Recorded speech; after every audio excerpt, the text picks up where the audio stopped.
Hello all of you, welcome back to my channel. मैं आज आप लोगों के लिए लेकर आ चुकी हूँ एक कलेक्टिव रीडिंग जिसका टॉपिक रहने वाला है वह अपनी फीलिंग्स कब कन्फेस करेंगे आपको। आपके जो पर्सन है, पार्टनर है, लव इंटरेस्ट है, ये कहीं ना कहीं आपकी क्रश हैं, वो अपनी फीलिंग्स कब आपको बताएंगे, कब एक्सप्रेस करेंगे, कन्फेस करेंगे, कब वो मोमेंट आएगा भी या नहीं, हम ये देखेंगे।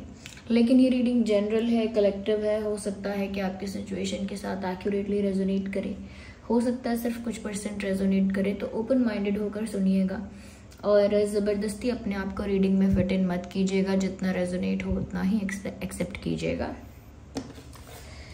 तो जैसे कि मैंने आप लोगों से ही पूछा था कि इस टॉपिक पर रीडिंग करनी चाहिए, आप में से काफ़ी लोगों ने ये बताया है यही टॉपिक, और काफ़ी लोगों ने इक्वल रहा है, ये भी कहा है कि what is the purpose of your life, इस पर भी रीडिंग करनी चाहिए। तो मैं इस पर भी एक रीडिंग बनाऊंगी। ओके, तो आज हम इस पर कर रहे हैं कि वो अपनी फीलिंग्स कब कन्फेस करेंगे। ये रीडिंग सभी ज़ोडिएक साइंस के लिए है, हर उम्र के व्यक्ति के लिए है, टाइमलेस है। जब भी आप ये वीडियो देख रहे हैं यह आपके साथ तभी रेजोनेट करेगा क्योंकि जो मैसेज आपको जब मिलना चाहिए वो तभी आप तक पहुंचता है।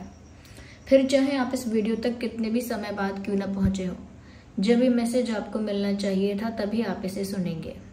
ओके व्यूअर्स, और ये जो रीडिंग है ये एज रिस्ट्रिक्टेड कुछ है नहीं है, इतना जितना आप कोई भी एज के हो, किसी भी एज ग्रुप में है आप सुन सकते हैं। Of course not for kids, but जिस भी एज के हैं आप सुन सकते हैं आराम से। ओके, तो चलिए हम शफलिंग स्टार्ट कर देते हैं और यहाँ पे हम लोग देखते हैं कि वो अपनी फीलिंग्स कब कन्फेस करेंगे। तो आप उसी पर्सन के बारे में सोचिए जिनके लिए आप ये रीडिंग देखना चाहते हो, उन्हीं के बारे में सोचिए, उनका नाम सोचिए और थोड़ा सा उनके ऊपर ही फोकस कीजिए। ठीक है व्यूअर्स, तो चलिए रीडिंग स्टार्ट करते हैं हम विदाउट वेस्टिंग टाइम। आप लोग मुझे कमेंट्स में ज़रूर शेयर कीजिए कि आप कैसे हैं, क्या चल रहा है आपकी लाइफ में, how are you doing. Okay, आप अपने एक्सपीरियंसेस भी कमेंट बॉक्स में ज़रूर शेयर कीजिए। Okay, so here we have the tower. तो वो अपनी फीलिंग्स कब कन्फेस करेंगे। टावर कार्ड तो आ गया है। Well we have the temptation also, interesting. We have love, oh my God. We have another card, king of earth, nice. Viewers, सबसे पहली चीज यहाँ पर ये है कि जिस इंसान के लिए भी आप ये रीडिंग देख रहे हैं, खुशी की बात यह है कि इस इंसान के दिल में भी आपके लिए प्यार है, क्योंकि लव का कार्ड हम यहाँ पर ऐसे इग्नोर नहीं कर सकते। यहाँ पर साफ साफ दिख रहा है कि ये जो इंसान है ये आपके साथ बहुत प्यार में है, आप इसके साथ बहुत प्यार में हो। एक इक्वल म्यूचुअल लव यहाँ दिख रहा है, दोनों की तरफ से यहाँ प्यार है, लेकिन एक सैडनेस है। प्यार भी है लेकिन एक सैडनेस है। वो सैडनेस कुछ इस तरह से है व्यूअर्स कि ऐसा लगता है कि जैसे प्यार महसूस तो होता है लेकिन प्यार अभी अधूरा है। वो अपनी फीलिंग्स कन्फेस नहीं करते हैं, शायद इसीलिए अधूरा है। Because I can see here कि आप दोनों कहीं ना कहीं एक दूसरे के पूरक हो, या इमोशनली एक दूसरे पे इक्वली डिपेंडेंट हो। विदाउट इवन सेइंग दैट, बिना कहे आप भी इमोशनली थोड़ा उन पर डिपेंड हो, वो भी इमोशनली थोड़ा आप पर डिपेंड है, लेकिन आप दोनों को ही समवेयर ये फील होता है, स्पेशली आपके पर्सन को भी, जिनके लिए भी आप ये रीडिंग देख रहे हैं, उनको भी ऐसा फील होता है कि अभी ये प्यार इनकम्प्लीट सा है, आधा अधूरा सा है, अनफिनिश्ड लव स्टोरी, ऐसा उनको फील होता है। क्योंकि व्यूअर्स यहाँ पर देयर इज समथिंग, समवन, कोई ऐसी चीज है, कोई ऐसा इंसान है, कोई ऐसी परिस्थिति है जो कहीं ना कहीं चेंज होनी चाहिए लेकिन वो होती नहीं है। वैसा का वैसा ही है, यानी कि अपनी लाइफ में ये जो इंसान है जिनके लिए आप ये रीडिंग देख रहे हैं, इनकी लाइफ में कोई एक ऐसा फैक्टर है जो चेंज नहीं हुआ है। कोई इनके अगेंस्ट है, या कहीं ना कहीं कोई बहुत ज्यादा जिद्दी है, या कोई बहुत ज्यादा डोमिनेटिंग है, पर कोई एक ऐसी सिचुएशन है जो चेंज नहीं हो पाई है। जो चेंज होती तो शायद बहुत कुछ बेटर होता। उनकी लाइफ की कोई एक ऐसी सिचुएशन है जिसमें इम्प्रूवमेंट नहीं आया। वो सिचुएशन घर वालों को लेकर हो सकती है, करियर को लेकर भी हो सकती है। मुझे यहाँ पर ऐसा भी लग रहा है व्यूअर्स कि ये जो इंसान है ये स्ट्रॉन्ग तो बहुत है, स्ट्रॉन्ग तो बहुत है। कहीं ना कहीं ऐसा भी लगता है कि इनका जो एटीट्यूड है वो भी ऐसा ही है कि जैसे ये कोई किंग है या क्वीन है, या कहीं ना कहीं पर्सनालिटी भी ऐसी है, एक स्ट्रॉन्ग पावरफुल पर्सनालिटी है। लेकिन क्योंकि वो इनकम्प्लीट फील कर रहे हैं व्यूअर्स आपके बिना, या कहीं ना कहीं इस प्यार को अभी अधूरा समझते हैं, तो कितनी भी स्ट्रॉन्ग पर्सनालिटी हो, they feel sad, they feel vulnerable. एक कमजोरी सी महसूस होती है उनको, एक वल्नरेबिलिटी फील होती है। उनकी लाइफ में कुछ ऐसे स्ट्रक्चर्स हैं, कुछ ऐसे सिस्टम्स हैं, कुछ ऐसे सिचुएशंस हैं जो या तो बदलने चाहिए, नहीं तो खत्म होने चाहिए। तो पास्ट को लेकर कुछ ऐसा स्ट्रक्चर मेंटेन है, सिस्टम मेंटेन है, ये कहीं ना कहीं पास्ट से किसी पर्सन का अभी तक इन्फ्लुएंस है, या इनकी फैमिली जो है वो कहीं ना कहीं काफ़ी ज़्यादा डोमिनेटिंग, कंट्रोलिंग, या बहुत ही ज़्यादा कह सकते हैं कि अगेंस्ट है, अग्री नहीं करती, या कहीं ना कहीं ऑब्जेक्ट करती है हर चीज़ पर। फैमिली ऐसी हो सकती है, तो कुछ ऐसा है यहाँ पे। क्योंकि ये टावर मोमेंट का कार्ड ये बता रहा है कि जब तक आप लोगों के सिचुएशन में टावर मोमेंट नहीं आएगा ना व्यूअर्स, यानी कि एक पुराना सिस्टम जब तक फॉल नहीं करेगा तब तक एक न्यू सिस्टम क्रिएट नहीं हो पाएगा। और ये सिचुएशंस को लेकर भी बात है, जब तक पुरानी चीज़ें, पुरानी बातें यहाँ पर डिसमेंटल नहीं की जाएंगी तब तक कुछ नई बिल्डिंग नहीं बन सकती। जब तक पुराने टावर को तोड़कर गिराया नहीं जाएगा तब तक एक नया नहीं बन सकता। और यहाँ पर टावर एक इलीगल बिल्डिंग की तरह समझ लीजिए, जिसको टूटना ही है, जिसे गिरना ही है, to have something new there, कुछ नया होने के लिए। लेकिन साफ साफ दिखता है कि ये टावर मूवमेंट आएगा उनकी लाइफ में, नॉट इन योर लाइफ। उनकी लाइफ में जब एक टावर मूवमेंट आएगा, जब उनके पुराने बिलीव्स, उनकी फैमिली के या उन लोगों के पुराने बिलीव्स या पुराने स्ट्रक्चर्स, पुराने पैटर्न्स, सिस्टम्स, या पुरानी चीज़ें जो पुरानी सोच हो सकती है, वो पुराने टाइप की सोच, यानी कि थोड़ी ऑर्थोडॉक्स विचारधारा, या कहीं ना कहीं पास्ट के कुछ लोग इनकी लाइफ में जो अब तक स्ट्रॉन्ग इन्फ्लुएंस रखते हैं, ऐसे लोग, ये सब चीज़ों को, इन सब लोगों को, ऐसे स्टफ को इनकी लाइफ से निकलना होगा, रिलीज होना होगा। क्योंकि टावर मोमेंट ना एक ड्रास्टिक चेंज को दर्शाता है, वो पूरा 180 डिग्री घूमता है और सिचुएशन को चेंज करता है, और 180 डिग्री में यहाँ से वहाँ पलट देता है परिस्थिति को, जो कि अब तक नहीं पलटी है। अब तक उन्होंने इंतजार किया है प्यार के भरोसे कि एक दिन सिचुएशन, लोग, परिस्थिति उनके फेवर में होगी, लेकिन हुई नहीं अब तक, इसीलिए उन्होंने भी कुछ कन्फेस नहीं कर पाया। अब यहाँ पर एक टावर मोमेंट डेफिनेटली आएगा, तब ये इंसान अपनी फीलिंग्स कन्फेस करेंगे। जो पुराने स्ट्रक्चर्स थे, सिस्टम्स थे, बिलीव्स थे, या कह सकते हैं कुछ कंट्रोल, डोमिनेशन था, और ये डोमिनेशन नहीं तो कुछ ऐसी बंधन या बंदिशें थी, वो फिर खत्म हो जाएंगी। क्योंकि टावर मोमेंट आता है ना, तो बहुत सारी अनस्टेबिलिटी भी आती है लाइफ में। ये अच्छा तो होता है, बट फ्यूचर के लिए अच्छा होता है, इसका कॉन्सिक्वेंस अच्छा होता है। लेकिन जब ये टावर मोमेंट आता है तब लाइफ में बहुत कुछ अनस्टेबल होने लगता है, लाइफ में बहुत सारी बनी बनाई बातें बिगड़ने लगती हैं, ऑलरेडी जो चीज़ें सेट थी वो बिगड़ने लगती हैं, क्योंकि वो आपको कुछ सर्व नहीं कर रही हैं, वो लोग आपको कोई हैप्पीनेस सर्व नहीं कर रहे, वो सिचुएशंस आपको कुछ सर्व नहीं कर रही। कहीं ना कहीं कुछ लोग हैं या कुछ चीज़ें हैं, कुछ आदतें हैं, कुछ पैटर्न्स हैं जो आपको सर्व नहीं कर रहे, तो वो सारी चीज़ों को ना ख़त्म होना होता है, ब्रेक होना होता है। वही एक टाइम ऐसा आएगा जब आपके पर्सन की लाइफ में टावर मोमेंट आएगा और एक भयंकर अनस्टेबिलिटी होगी। वो अनस्टेबिलिटी तो आएगी, लेकिन उसके बाद उनका रास्ता खुल जाएगा आपके लिए, उसके बाद उनका रास्ता आपके लिए खुल जाएगा। फिर उन्हें कोई नहीं रोक सकता अपनी फीलिंग्स आपसे कन्फेस करने के लिए, प्रपोज करने के लिए, आपके लिए कोई एक्शन या एफर्ट लेने के लिए, फिर उनको कोई नहीं रोक पाएगा। अभी शायद यहाँ बंधन है, रुकावटें हैं, यहाँ पर ऐसा भी फील होता है viewers, like there is there is lot of things that a person have. ऐसा लगता है कि आपके पर्सन के पास बहुत कुछ है। हो सकता है फैमिली वेल्थ है, हो सकता है इनकी family well to do family है, एक फाइनेंशियली स्ट्रांग, नहीं तो एक पावरफुल फैमिली है, बहुत रिस्पेक्टेबल फैमिली है। इफ नॉट फैमिली तो आपके पर्सन का खुद का अच्छा जॉब है, अच्छा बिजनेस है, कुछ प्रोफेशन अच्छा है। अगर ये भी नहीं है but they have something someone, कुछ ऐसा है जो इनके पास बहुत मात्रा में है, इंटेलिजेंस बहुत ज्यादा है, लुक्स बहुत अच्छे हैं, कुछ ऐसा है जिस पर इंसान प्राउड फील कर सकता है, कुछ ऐसा है जिस पर इंसान गर्व महसूस कर सकता है। तो कुछ इनके पास है जो बहुत ज्यादा मात्रा में है, लेकिन आपके पर्सन उस चीज से संतुष्ट हुआ करते थे, लेकिन अब वो चीज उन्हें बेकार की लग रही है। जैसे कोई लड़की है, उसको हीरे जवाहरात और ये डायमंड रिंग, ये नेकलेस, ऐसा वैसा, real genuine and all that, ये सारे ऑर्नामेंट्स, ज्वेलरीज बहुत पसंद आ रहे हैं। सोने चांदी की चीजें या हीरे मोती की चीजें बहुत अच्छे लग रहे हैं। तो वो चीजें उसके पास कितनी भी लाके रख दो, वो इम्प्रेस होगी, खुश होगी, है ना।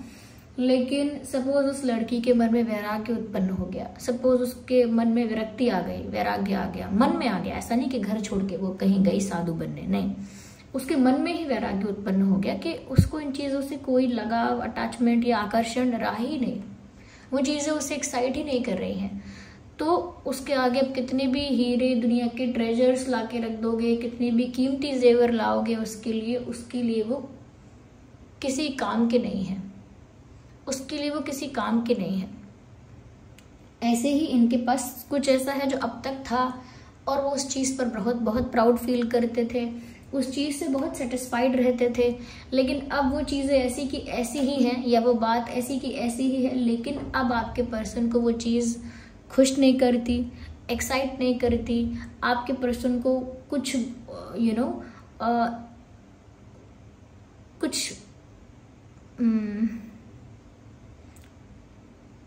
कुछ इम्प्रेस नहीं कर पाती है, और इसीलिए वो सब कुछ होने के बाद भी उदास रहते हैं, एक मुरझाए हुए फूल की तरह, एक ढला हुआ चेहरे पे रौनक नहीं, ग्लो नहीं, कोई तेज नहीं, एक उदासी, एक मायूसी है। और वो तब है जब सब कुछ है किसी के पास। हो सकता है दूसरे लोग अप्रोच करते हैं, हो सकता है बहुत रिश्ते आते हैं, हो सकता है बहुत ऑप्शंस हैं, इनको लोग कहते हो अरे तुम्हें तो कोई भी मिल जाएगा, तुम्हें तो कोई बेटर मिल जाएगा। हो सकता है फैमिली वाले भी कहते हो that you will get someone best, कोई बेहतर, कोई बेस्ट आपको मिलेगा, आपके लिए तो हम एक से एक अच्छा इंसान ढूंढ सकते हैं। या कोई और इनको ऐसा कहता होगा कि बहुत लोग हैं आपको जो मिल जाएंगे, तो इनको वहाँ इंटरेस्ट डेवलप नहीं होता, कि इनके पास चाहे लगी हो बहुत लोगों की लाइन, पर वो इंटरेस्ट डेवलप नहीं होता, वो चीज़ एक्साइट नहीं करती, उस चीज़ के लिए आकर्षण पैदा नहीं होता, तो वो एक सैडनेस में ही रहते हैं। ओके, सैडनेस में रहेंगे, टावर मोमेंट आएगा, तब तक का इंतजार करना पड़ेगा आप दोनों को ही। यहाँ प्यार है, डेफिनेटली म्यूचुअल है, ये बहुत अच्छी बात है, सिर्फ एक तरफ से नहीं है, म्यूचुअल लव है, मुझे ऐसा लगता है, क्योंकि इस इंसान का इंटेंशन भी यहाँ साफ दिख रहा है कि अगर वो अपनी फीलिंग्स कन्फेस करेंगे तो वो व्यूअर्स आपसे स्टेबिलिटी चाहेंगे, यानी कि उन्हें कोई ऐसा नहीं चाहिए फीलिंग्स कन्फेस करने का मतलब कि बस वो आपके साथ एक रिलेशनशिप या कैजुअल रिश्ता स्टार्ट कर सके या कैसा भी रिश्ता हो, बस नो, उन्हें फिर स्टेबिलिटी चाहिए। वो अपनी फीलिंग्स कन्फेस करेंगे तो अपनी फीलिंग्स कन्फेस करने के साथ साथ वो ये एक्सपेक्ट करेंगे या करेंगी कि आपका उनके साथ एक स्टेबल रिश्ता हो, जो कि लॉन्ग टर्म होता है, लॉन्ग लास्टिंग होता है, कमिटेड रिश्ता होता है, एक सीरियस रिलेशनशिप होती है, या कहीं ना कहीं जहाँ पर आप शादी के लिए सीरियस होते हैं, एक इस तरह का स्टेबल रिश्ता वो आपके साथ चाहेंगे, जहाँ रोज ब्रेकअप पैचअप ना हो, जहाँ पर रोज ऐसे फ्लक्चुएशंस ना हो, ऑन एंड ऑफ सिचुएशन ना हो, तो उन्हें एक पीसफुल, स्टेबल, स्मूथ रिश्ता आपके साथ चाहिए होगा, और उसी इंटेंशन के साथ ये इंसान अपनी फीलिंग्स कन्फेस करेंगे या करेंगी।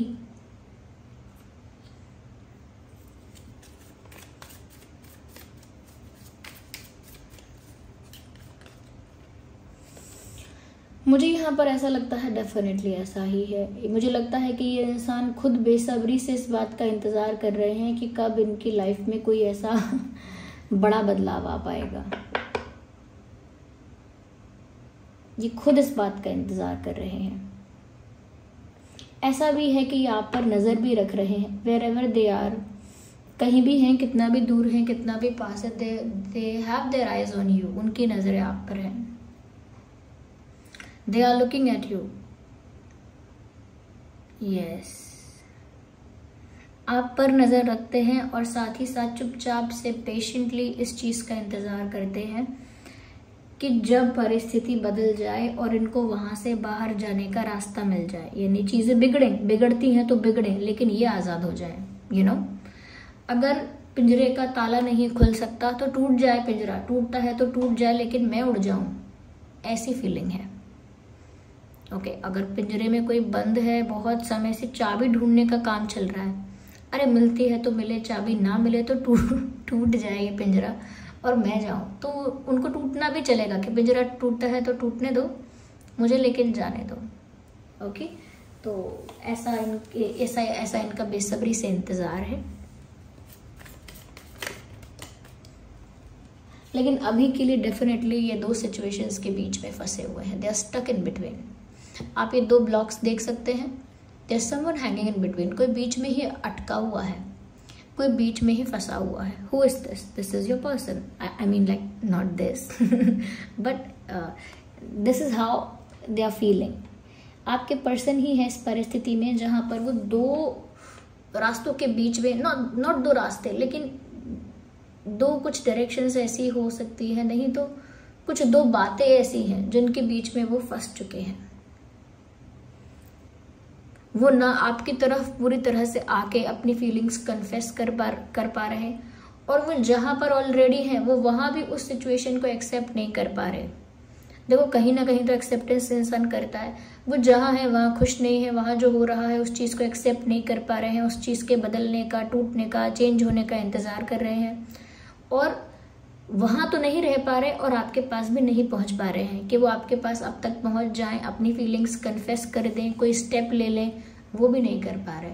सो they are hanging in between. Actually they are hanging in between, बीच में फंसे हुए हैं, ना इधर के रहे ना उधर के। इनको ऐसा लग रहा है।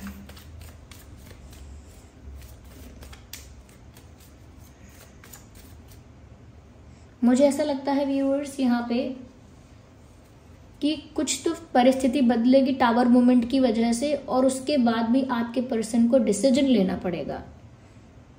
फिर भी आपके पर्सन पर डिपेंड हो जाएगा। चाहे परिस्थिति बहुत बदलेगी, फिर भी आपके पर्सन पर निर्भर हो जाएगा कि अब वो क्या डिसीजन लेंगे। यानी कि रास्ते तो सब खुल गए, यू नो, पिंजरा वगैरह सब टूट गया। अब उड़ना है कि नहीं उड़ना है, कि बैठे रहना है वहीं आसपास, ये उनकी मर्जी है। ओके, तो ये उनकी मर्जी है, फिर भी डिसीजन उनका ही होगा। टावर मोमेंट डेस्टिनी की वजह से आ जाएगा। ओके, क्योंकि डेस्टिनी में लिखा है कि इस तरह से वो इस सिचुएशन से फ्री हो पाएंगे, तो वो हो जाएंगे। देखिए, यहाँ पर क्या ऐसा है जो बदल नहीं रहा है? ये सच में कुछ पास्ट का पैटर्न ही है, फैमिली का कोई कंट्रोल डोमिनेशन ही है, कोई ऑर्थोडॉक्स विचारधारा ऐसी है, कहीं ना कहीं कोई अगेंस्ट है इनके, ऐसी सारी चीजें हैं, इस टाइप की चीजें हैं।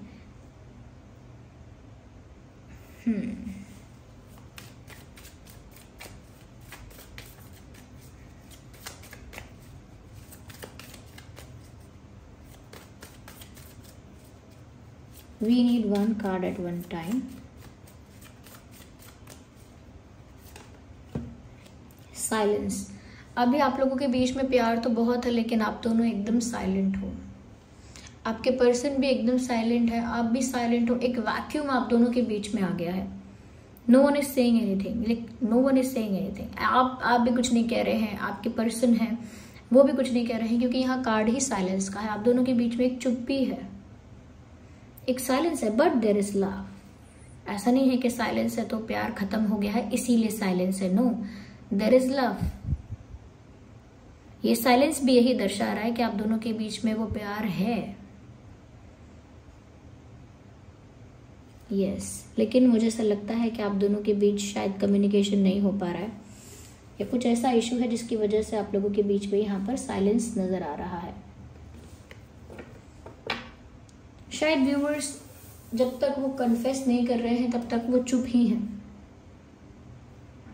आपके पर्सन जब तक अपनी फीलिंग्स, अपना प्यार कन्फेस नहीं कर पा रहे हैं तब तक शायद वो चुप हैं।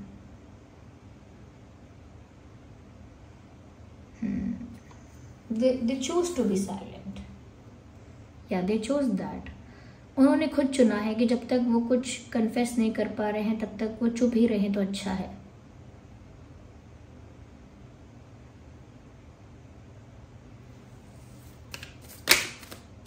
एक खामोशी है आप दोनों के बीच में। They want to be with you and they're waiting for that.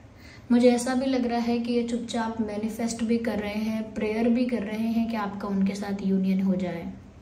मैंने ये भी कहा कि ये आपके साथ स्टेबिलिटी चाहते हैं viewers. At the end of the day यहाँ पर देखिए साफ साफ दिख रहा है, यहाँ पर कोई आंख बंद करके दिल से ये 2 फिशेस देख रहे हैं आप, उनके साथ यहाँ पर यूनियन एक्सपीरियंस कर रहा है। आप देखिए ये प्रोसेस ही मैनिफेस्टेशन का है। नंबर 10 भी है, हार्मनी भी लिखा हुआ है, यानी कि अच्छा तालमेल, 2 लोगों का मिल जाना, 2 लोगों का एक इक्वेशन में होना। यहाँ पर ये यूनियन मैनिफेस्ट कर रहे हैं। नंबर 10 आ चुका है। ये आपके साथ यूनियन प्रे कर रहे हैं, मैनिफेस्ट कर रहे हैं, चाह रहे हैं। Yes, they want that. आपके साथ वो ये यूनियन चाह रहे हैं, आपके साथ वो एक होना चाह रहे हैं, स्टेबिलिटी चाह रहे हैं। प्यार है यहाँ पे और वो अभी इस समय खामोश है। चुपचाप प्रे करना, चुपचाप कामना करना, प्रार्थना करना वो चल रहा है। और जब तक फंसे हुए हैं तब तक उदास भी हैं और बेसब्री से इंतजार है टावर मूवमेंट का। ऑफकोर्स वो उसको टावर मूवमेंट नहीं कहते होंगे, लेकिन टावर मूवमेंट का ये ड्रास्टिक चेंज का इंतजार उनको भी है। अगर हम ज़ोडिएक साइंस की बात करें, वेल यहाँ पर टॉरस, वर्गो, कैप्रिकॉर्न डेफिनेटली हो सकता है। टॉरस, वर्गो, कैप्रिकॉर्न मुझे ज़्यादा यहाँ लग रहा है। और कैंसर, स्कॉर्पियो, पाइसेस भी यहाँ पर मुझे ज़्यादा फील हो रहा है। कैंसर, स्कॉर्पियो, पाइसेस, तो हो सकता है ये आपके ज़ोडिएक साइन से आपके पर्सन के ज़ोडिएक साइंस हो। और अगर फिर भी मैंने वो ज़ोडिएक साइन नहीं बोला है जो आपका या आपके पर्सन का है, तो भी ये रीडिंग आपसे रेजोनेट कर सकती है, क्योंकि मैसेजेस चैनल होने की बात है। वो मैसेजेस चैनल जितने % आपके लिए हुए हैं उतना वो आपके साथ रेजोनेट करेंगे ही करेंगे। ओके, वह क्योंकि ये रीडिंग जनरल है और ये सभी ज़ोडिएक साइंस के लिए है। Okay, let me see more into it. आइए देखते हैं कि आपके या उनके नाम में क्या अल्फ़ाबेट्स हो सकते हैं।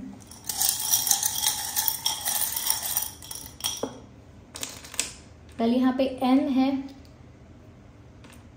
G है, M, G, T, J, O, X।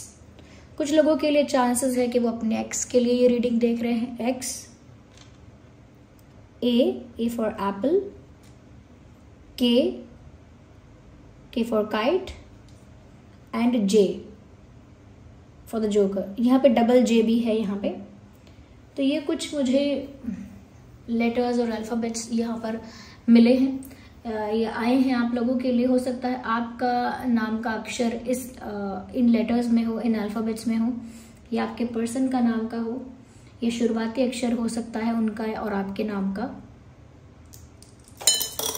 Yes viewers, सो ये समय है कि वो कब अपनी फीलिंग्स कन्फेस करेंगे। इसमें कितना टाइम लग सकता है, देखिए टैरो कार्ड्स जो होते हैं ना, वो एग्जैक्ट डेट या टाइम नहीं बता सकते, मोमेंट बता सकते हैं जब एनर्जी इसमें शिफ्ट हो जाएगी। तो अभी तो स्टक है मुझे ऐसा लगता है। फिर भी मुझे ये भी नज़र आ रहा है कि 6 months या 6 weeks या कुछ 6 को हो सकता है, ये 6th month हो सकता है, 6th week हो सकता है, 6 महीने बाद हो सकता है, ये 6 days भी हो सकता है कुछ लोगों के लिए, but I can sense that. Okay, या अगर हम इम्पोर्टेंट डेट्स और नंबर्स की बात करें फिर भी, तो यहाँ पर 10, 20, 30 है, 2, 12, 22 है, 7, 17, 27 है, 5, 15, 25 है, 6, 16, 26 है, यस, ये कुछ डेट्स हैं। ओके, ये डेट्स आपका बर्थ डेट या उनका बर्थ डेट हो सकता है, या फिर ये कोई ऐसा डेट भी हो सकता है जब सच में सिचुएशन में चेंज आने वाला हो, जब सच में सिचुएशन में चेंज आएगा।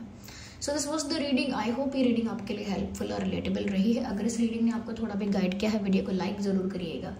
लाइक कीजिए, कमेंट करके बताइए कितने % आपकी सिचुएशन से रेजोनेट करती है।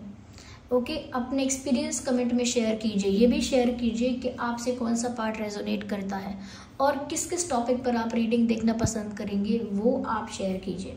कमेंट्स में लिखिए और कमेंट्स पढ़ूंगी मैं आपका।